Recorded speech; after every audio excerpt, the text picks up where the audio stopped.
இது கல்யாண போட்டோ மாதிரி இருக்கே.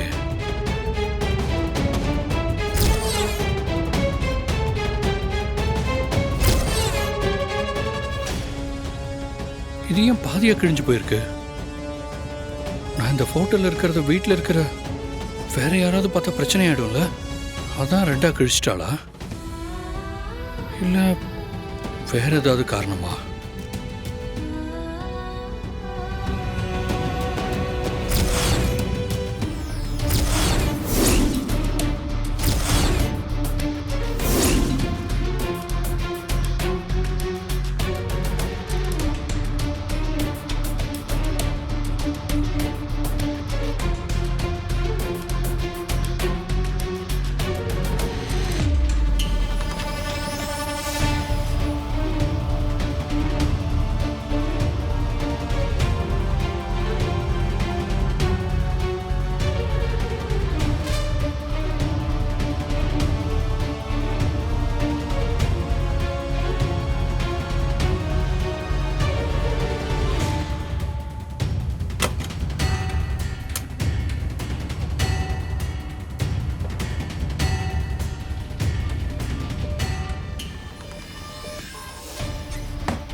அப்ப ஜோசியர் செய்ய சொன்ன அந்த பரிகார பூஜையெல்லாம் இங்கே வச்சுதான் பண்றாளா?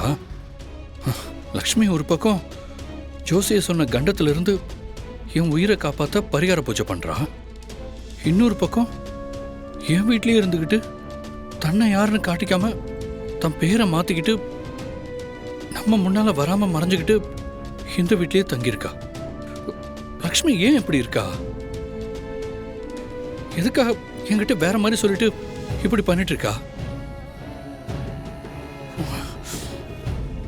நான் அவளை ஊரெல்லாம் தேடி அலைஞ்சிட்டு இருக்கேன், அது அவளுக்கும் தெரியும். அப்புறம் ஏன் இப்படி பண்ணிட்டு இருக்கா? இதெல்லாம் யோசிச்சாலே பைத்தியம் பிடிக்கிற மாதிரி இருக்கு. எப்படி இருக்க திரு? நல்லா இருக்கேன் திவ்யா. ஆனா உன்னை பார்த்தா அப்படி தெரியலையே. நான் ஃபீல் பண்ணுவேங்கிறதுக்காக நல்லா இருக்கேன்னு சொல்றியா? சொல்லு, எனக்காக சும்மா சொல்றியா? சச்சா, அப்படிலாம் எதுவும் இல்லை திவ்யா. கொஞ்சம் டயர்டா இருக்கு, அவ்வளவுதான். ஸ்டிச்சஸ் போட்டிருக்க இடத்துல பெயின் எப்படி இருக்கு? கொஞ்சம் பெயின் இருக்கு, பட் மேனேஜபிள் தான். ஒருவேளை பெயின் இருந்துச்சுன்னா இம்மீடியட்டா எனக்கு ஃபோன் பண்ணு. வந்ததும் நான் உன்னை டாக்டர் கிட்ட கூட்டிட்டு போறேன். நீ பாட்டுக்கு அதை டாலரேட் பண்ணி உட்கார்ந்துட்டு இருக்காத. சரி.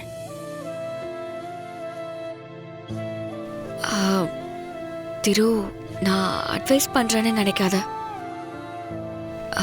கொஞ்சம் கேர்ஃபுல்லா இரு. எனக்கு பயமா இருக்கு திரு. எதுக்கு தேவையில்லாம மனசை குழப்பிக்கிட்டு? எனக்கு ஒன்றும் ஆகாது, நீ தைரியமா இரு. அக்கா,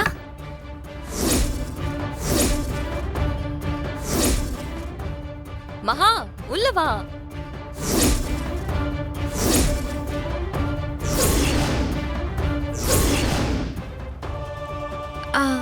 அக்கா, நீங்களே வந்து கொஞ்சம் வாங்கிக்கோங்களேன். ஹலோ மகா மேடம், சும்மா உள்ள வாங்க.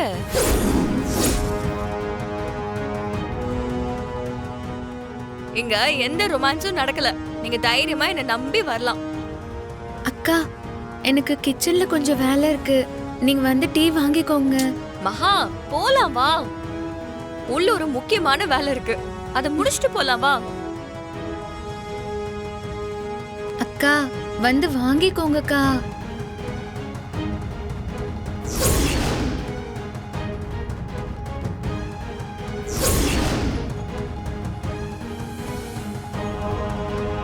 அப்படியே பெட் கவரையும் சரி பண்ணணும், கொஞ்சம் ஹெல்ப் பண்ணு வா. அக்கா, அடுப்புல குழம்பு வச்சுட்டு வந்திருக்கேன், தீ ஜாஸ்தியா இருக்கு, நான் போகணும் அக்கா. ஒன்னும் ஆகாது, வா ஒரு நிமிஷம் வா மகா.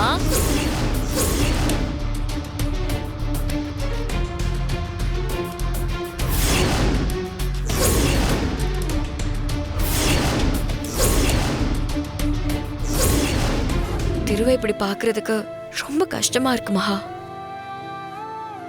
துரு துருன்னு எப்படி ஆக்டிவா இருப்பான். அவன் சீக்கிரமா கியூர் ஆகணும். எனக்கு என் பழைய திருவை பார்க்கணும். திருவை இப்படி விட்டுட்டு போகவே எனக்கு பிடிக்கல. ஆனா என்னால இங்கே இருக்க முடியாதுல்ல.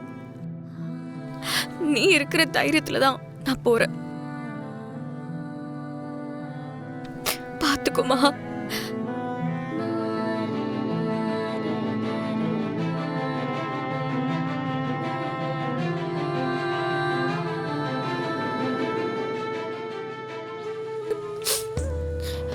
அக்கா, என்னக்கா இது?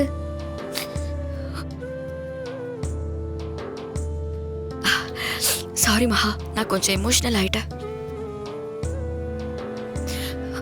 என்னால திருவை இப்படி பார்க்க முடியல.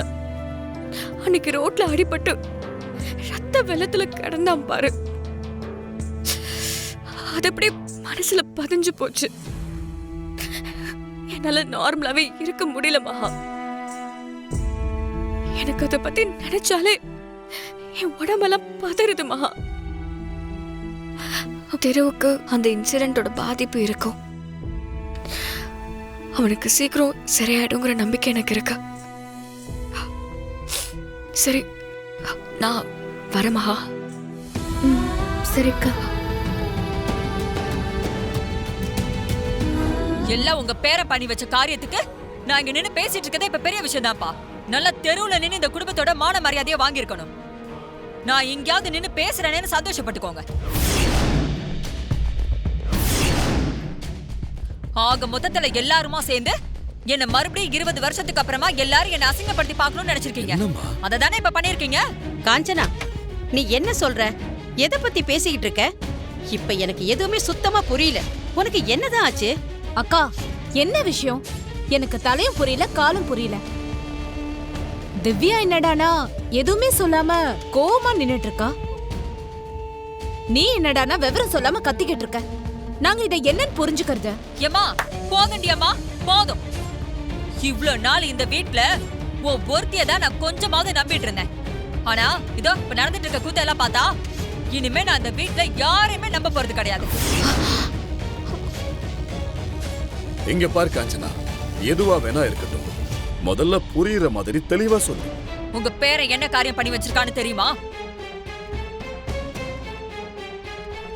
அது தெரிஞ்சா நான் ஏன் நடு வீட்டுல வந்து இந்த குதி குதிக்கிறேன்னு உங்களுக்கு தெரியும். என்னம்மா? வாடி அம்மா வா.